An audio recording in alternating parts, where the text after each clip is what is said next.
Hi, I'm Roxanne Richardson, and this is the Casual Friday podcast. In this week's podcast, I have several different knitting projects, some of them finished, some of them just started. I'm going to explain some glove calculations to you involving transitioning from the hand to the fingers. And I have two spinning projects that I want to share with you that I'm really excited about. Plus, I'm going to talk a little bit about friend of the show, Nora Jarvis Allen, who makes an appearance again because of her incredible sock patents. So let's get started. As we get started, I just want to give a little shout out to, I think her name is Monica. That's how it's spelled. I have a friend who spells her name that way but pronounces it Monica. So I apologize if I got it wrong. She normally watches my videos from Zurich, but she was back home here in the US, and she sent me a little postcard to my post office letting me know how much my videos had helped her learn new things and expand the world of knitting. I love hearing that. I love knowing that my videos actually are helpful to people and have improved their knitting skills. I wish sometimes that I had had access to any sort of resource when I was an isolated knitter in the early days. So I'm really glad that my videos are helpful. And thanks for your postcard, Monica, or Monica, whichever you go by. So I have a finished project, mostly. I have to weave in the ends on one of these gloves. I do have them woven in on the other. I finished these up earlier this week and I wanted to wash them, and it took a day or two for them to dry. So I still need to weave in the ends before I can send them off to my friend. When an accessory has to fit very closely to the body, like socks do or gloves do, I really like to take a lot of measurements to make sure that this is going to fit that person as well as is possible. You know, because I've just learned over the years that really very few people are absolutely average. And you might be able to follow a pattern as written and get something that that person can wear, but it may not be the best fit. And if you're going through the trouble of hand knitting it completely, you might as well knit it so that it fits that person. So that's what I did for my friend Scott. And last time I was telling you a little bit about dividing up the hand for the fingers and that process that I use, and I needed some time to kind of think through how I was going to explain what I just automatically do in my head. And a number of you in the comments said you would want to see that. So let's go to the overhead, and then I can walk through the process. So this is going to vary a little bit based on the actual numbers and measurements that you're working with, but this is the process that I go through. So this is the tracing of my friend Scott's hand. His hand was 9 inches in circumference around the hand above the thumb pit. And then I measured each of his fingers. This one was 2.5 inches. These two were 3, and this was 2 3/4. I later decided to change this one to 3 because I had measured around the base of his finger, and his finger gets wider as it goes up. So I decided to make all 3 of them 3 inches. And that can be pretty typical, is that a lot of times these 3 are going to be the same or very close, and then that one's going to be smaller. And the thumb is going to be the largest. His thumb wasn't actually 3 3/4 as it turned out. I thought that seemed really huge. It was 3 3/8. His hand was 9 inches, these 3 fingers 3, and that one 2.5. If we look at this, his 9-inch hand, I was working at 8 stitches per inch, and I didn't want any ease, no positive, no negative. So I multiplied that by 8 stitches per inch, and that gave me 72 stitches for the hand.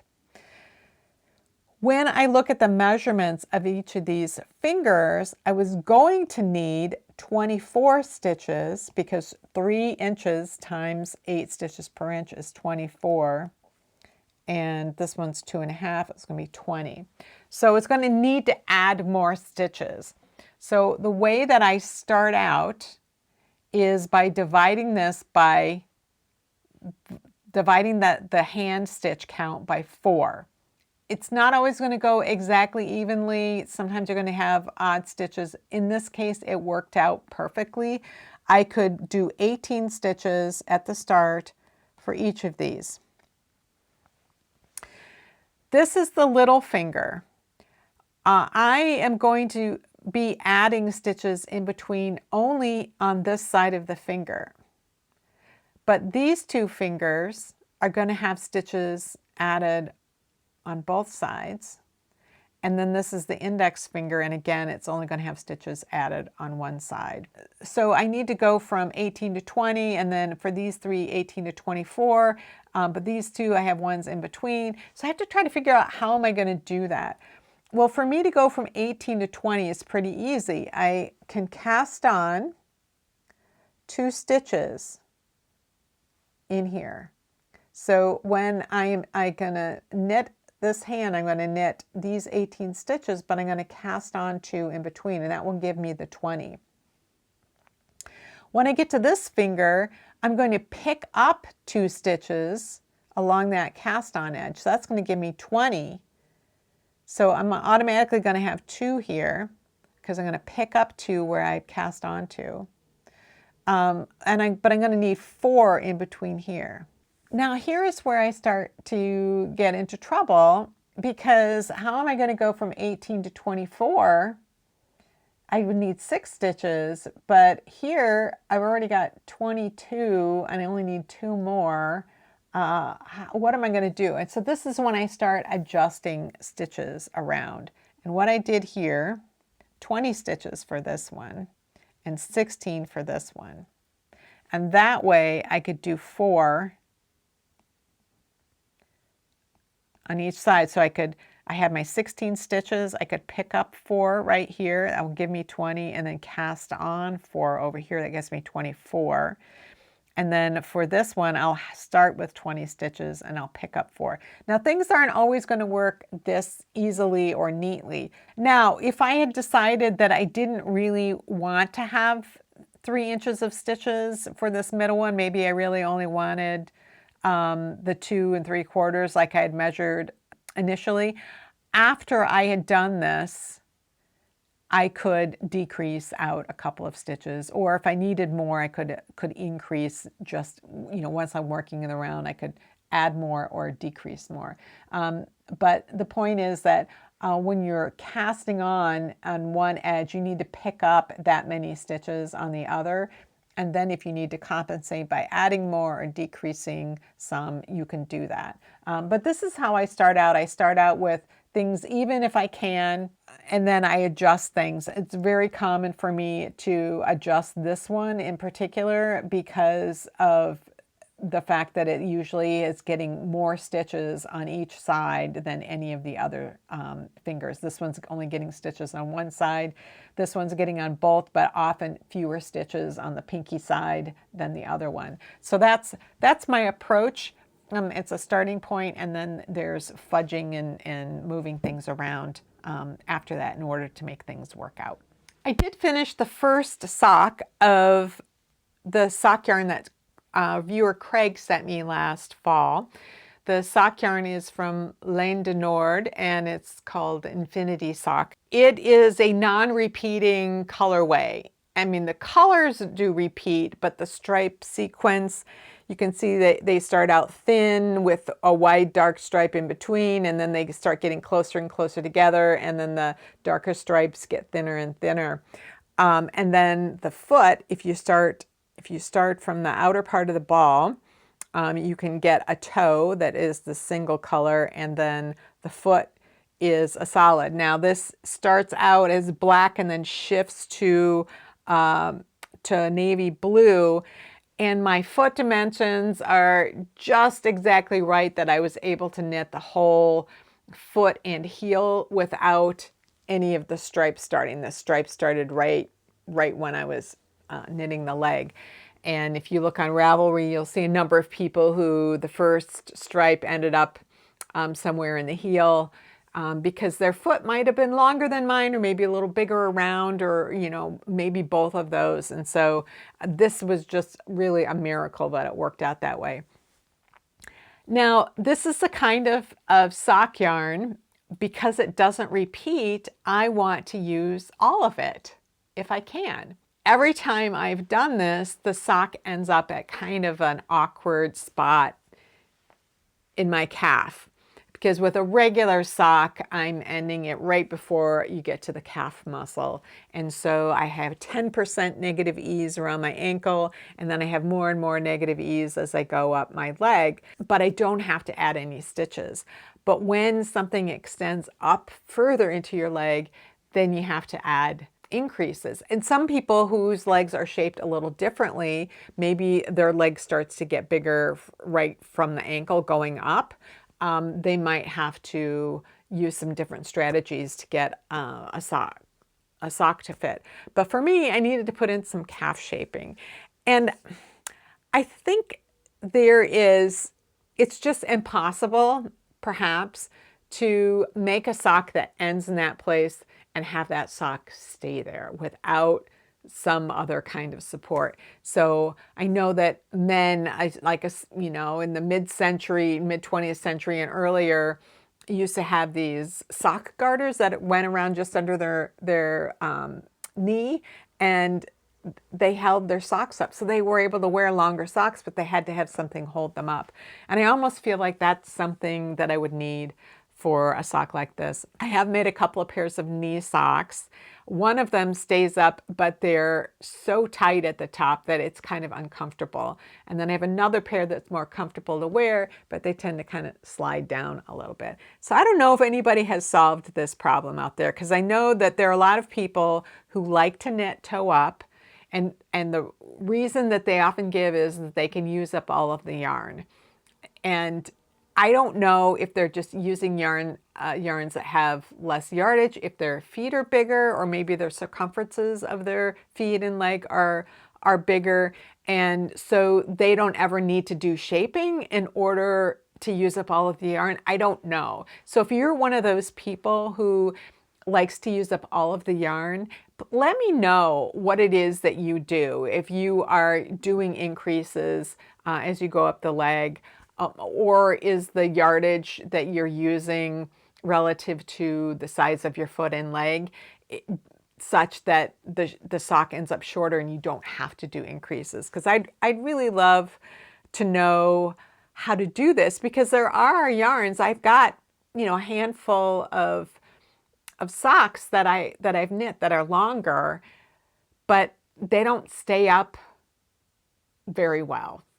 And I just don't know what the magic amount of negative ease is around the calf. I typically try for something like 20 to 25% negative ease around the calf. But like I said, sometimes I can get things to stay up, but then they're kind of tight and uncomfortable, and I just don't know how to solve that problem. So if anybody has a solution, I am all ears. I have been working on a project off and on for the past few years where I'm knitting socks and stockings from different centuries, or different decades within the 20th century, but different centuries prior to that when stockings were longer. So socks are something that's, you know, below the calf or at the calf level, and stockings are something that go up to the knee or higher. One of the socks that I have knitted is one, it was from Beehive, which is a Paytons and Baldwin company, and it was for a sock heel called the Aladdin heel, and this is one of the socks, and you can see how I have yellow waste yarn here. I don't know if you can see how there's yellow waste yarn along the edge of the sock and on the bottom of the foot, and then there's some at the toe as well. Now, if this was actually going to be worn by someone, I'd weave in those ends. But the idea is that as you're knitting the sock, you create the heel and heel turn. It's kind of framed with this waste yarn that is visible. Wouldn't be visible when it was inside of a shoe, but it would be visible to the knitter so that when the heel wears out, it would be easy to replace it. Beehive called this the Aladdin heel. And when I was looking into it, a couple of years ago, in order to knit this, it said, you know, it was a patented thing and you couldn't use this Aladdin heel, you know, in published patterns that use this particular technique because it was a patented thing. So I was looking up to see if I could find evidence of the patent anywhere, and I found out that this woman named Nora Jarvis Allen invented it. And she was a Canadian woman. She was born in the UK, but she grew up and lived her life in Canada. She was in the military and, you know, the women's wing of the military. But one of the things that she did was invent this sock heel, and then she sold it to Paytons and Baldwin. So the patent actually has her name on it, but Paytons and Baldwin were submitting it for her. So she must have invented it and sold it to them, and they helped with the patent. And there's actually 3 patents for it, one in Canada, one in the US, and one in the UK. And if I can find the video where I talked about her and her life, I will leave a link down below. But it was so interesting. And I've done a video on how to create a replaceable heel, which I'll also link to down below. The patent is no longer, you know, valid. This is from the 1940s and they don't last that long. But I was trying to find a link to her patent for some reason a week or so ago. And so I was searching for her name and patent because Google patents, you can find patents on there. And I found I got a hit for something that was not what I was expecting to see. And I'm like, well, what is this? Because it was her name, but it was something to do with socks. And I looked at it and I discovered that she had another patent for a sock construction that Paytons filed for her. This one is from the United States Patent Office, and it describes this process. But as soon as I saw the pictures and saw what it was, I knew exactly what sock heel this was, because I had seen it again in these Beehive sock books. They call it Beehive Innovation. And so I want to go to the overhead and kind of show you what is different and unique about the sock construction, and how it was also combined with the Aladdin heel. So she had 2 patents for sock technique inventions, and which I just think is really cool. So I'd been toying around with making one of these socks using this other construction technique. I just hadn't, you know, found one that for sure I wanted to do. But now that I know it was the same woman who invented this and patented it, I for sure want to explore this. So let's go to the overhead and I can give you a little peek at what this is. I will also leave a link to that patent if you want to see it down in the show notes. So this is the patent for this sock construction, and you can see there's kind of what the sock looks like all together, and there's different parts, and then there's this part, and then there's this part here, and then there's all of the instructions that reference all of the images and the numbered parts of each of the images. But it might be helpful to actually see what those socks actually look like. So this booklet has quite a few of them in here. Not all of them use this technique.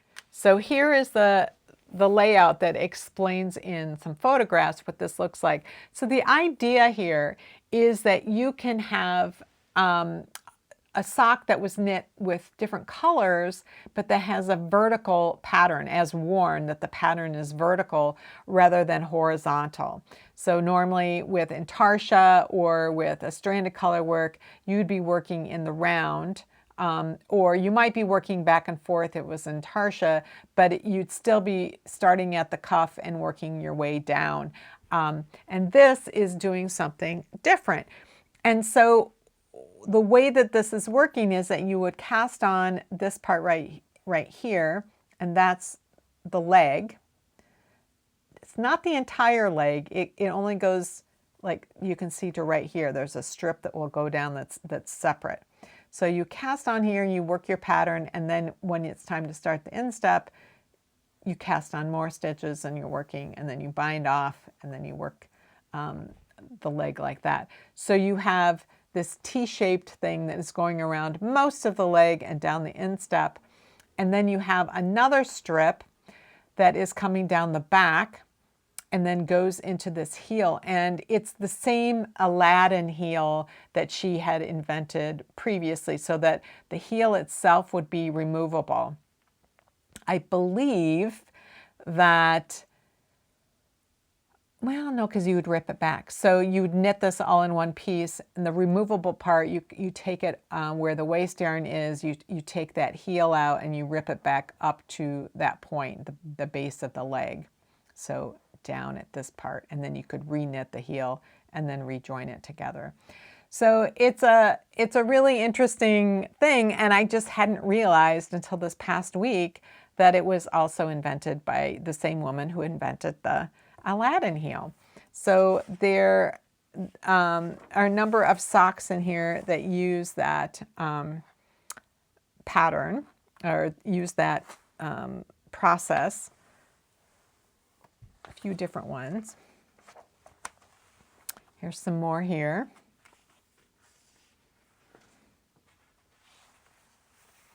Some more here. So I just have to figure out what it is that I would like to do out of one of these. See what else there might be. And then now I think we just get to, these are other sorts of patterns. These are not the innovation. And then these are just solid color socks back here. So they have a variety of different types of socks, but they have a number of these innovation ones. And I believe they're in more than just this booklet. This is Men's Socks by Beehive, number 62. You might be able to find it. I probably got this off of eBay or something. So a lot of times you can find used copies. I believe this is, I think she patented it in it says 1951. So this has to be the early 50s, the sock book. I have a few things to share with you about spinning. I've got a couple of spinning projects going on right now. One is an experiment and sampling experiment to see what kind of yarn I can get out of this wool that I got at this retreat I was at out in San Juan Island in Washington. I bought 8 ounces of Romney wool, and I bought it from these 2 women who've been raising sheep for 35 years, specifically gearing their wool at hand spinners. And I just fell in love with the wool when I saw it. It's a breed Romney that I'd heard of many times and that I know a lot of spinners like. I didn't really know anything about it. I came home and I scoured that wool. It was so clean, like to begin with. I couldn't believe how clean it was. And it turns out that Romney doesn't have as much like lanolin and grease in it that other breeds can have. So that was part of it. But another part was they must coat their sheep and really skirt them well, because there was just nothing, no vegetable matter in this wool at all. It was a dream to clean. I want to go to the overhead and kind of show you the different states of the wool as I went from raw wool to scoured, to combed, and then to my 2 sampling experiments with yarn that I have done so far. All right, so this is what the raw Romney looks like. So I heard Deb Robeson describe this as French fry, as a French fry crimp. So it kind of looks like crinkle cut French fries. Very nice long staple length, just a lovely gray color, kind of gray tan color. So when I washed it, this just really opened up. The fibers opened up. And you can still see like the tips here a little bit, but it really just opened up. And so then I decided I was going to comb this because this is a longer length here. And so I opened up the tips, made sure I opened up the tips, and made sure that the butts were pretty open, which was not really a problem. And then I combed them on my Valkyrie combs. Then I could, when I combed it, then I could pull it off the combs into this is combed top. So all of the strands are aligned in one direction, and then I could spin that. So I did a couple of samples. I wanted to do one 2-ply sample and one 3-ply sample. Now I prefer 3-ply, and I just do a better job with plying with a 3-ply, like instinctively do a better job. So let's zoom in a little. So this came out into just a nice, smooth 3-ply yarn, and it's a kind of color. There's some variation in it, and it's the kind of yarn that I would probably dye, and then that variation, this base color will give it depth, but then there'll be some variation in it too. But I was really happy with this 3-ply. Now I did a 2-ply as well, and I tend to underply my 2-plies because I'm just not used to 2-plies. I don't tend to like to knit with them. So this would really need to be run back through the spinning wheel again and to add more twist to it, because this is just too open and fluffy. Because I liked the 3-ply so much, I think when I do spin this, it's soft, it's very smooth, and it's you know, it's got spring into it, which you can understand when you look at the original locks, and you can see all of this crimp in it, and so there's this sort of stored elasticity in it. So I'm really happy with the 3-ply yarn when I decide what project I want to knit with this. I may decide to dye the locks first. I don't know. I might spin the yarn and then dye it. I haven't decided yet, because I only combed up a small amount just to do some sampling to kind of figure out what kind of yarn this was going to end up being. And I really do like this yarn. I think it's lovely. I have another spinning project that is going on right now. It started last fall when I visited Trish from Fiber Love Diary, and we dyed some Falkland combed top, and I spun it up and I loved it.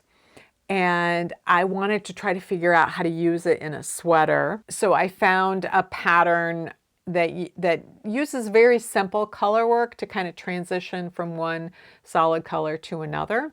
And so I needed 2 other colors, and I did some dyeing experiments, and I was trying various things, and finally I hit on a couple of colors that I thought would go well with it. And I dyed that wool. One of the issues with the lighter color, I did a navy blue, and then I did this kind of lighter blue. Even though this is not superwash, it's regular wool, just the way it struck the wool in this way, where some places were pretty light and other places were really dark. And I was really worried about how this was going to spin up, and could I blend it? And I was thinking about, you know, blending it in various ways, and I got some tips from some of you, and I just kept sitting on it and not doing anything with it. And so finally this past weekend, I was like, I'm just going to start spinning it. And so what I did was, I have, I think, 200 grams of this color. I divided it into thirds, broke it so that I have thirds, because I want to spin a 3-ply. And so the 1/3 that I had, that I was starting with, I just kind of divided it up so what, because the top, so when you look at the comb top, you kind of unfold it. It's pretty wide, and you can spin from it like this. I have before, but what I decided to do was to kind of divide it into longer lengths, into strips. And so I did that, and then I rolled those little strips up into balls. And so they're about 10 grams a piece. And I thought, I'm just going to do one of these balls every day, and it won't take a super long time. I'm not committing to, like, once a week I'm going to spin for 3 hours. You know, I'm just not going to do that. I'm just going to get one of these out of the basket and spin through it. And some days I'm like, that was fun. I think I'll do another one. It's just helping me to, like, have that kind of a goal every day that's very achievable, so that I can get through it. So it's probably going to take me 6 weeks to spin all of this color plus the other color. But I'm making really good progress. I'm enjoying it. There will be days that likely I spin more and a few days where I don't spin anything. But I'm kind of treating it the way I treat some of my knitting projects, where maybe I have a deadline or I just want to make sure I'm making progress on it, and I kind of keep track of how many stitches, say, per day that I'm working on, or what my goal is for that day. And it's an achievable goal, and then I make progress on that project. And if I have a couple of projects going, maybe I have a smaller goal for each one of those, but then I'm still working on both of those. So that's something that I'm finding is helpful to me, and it's been really helpful to me for the spinning project. So we can go to the overhead again, and I can show you what this is spinning up. It's evening out more than I expected in the spinning process, because those dark blotches are getting divided up into multiple lengths. And so then as I'm spinning through them, it doesn't last a long time. And so it's just going to end up being more of a tonal yarn, which is really what I wanted. It didn't matter to me so much that it was solid, but I just didn't want it to have really dark areas and super light areas. So I think I'm going to be really happy with how this turns out. But let's go to the overhead and I can give you a closer look. This is what the Falkland that I dyed is spinning up like in the singles. It looks a little greener, I think, on my monitor. I'm not sure what it would look like on your screens.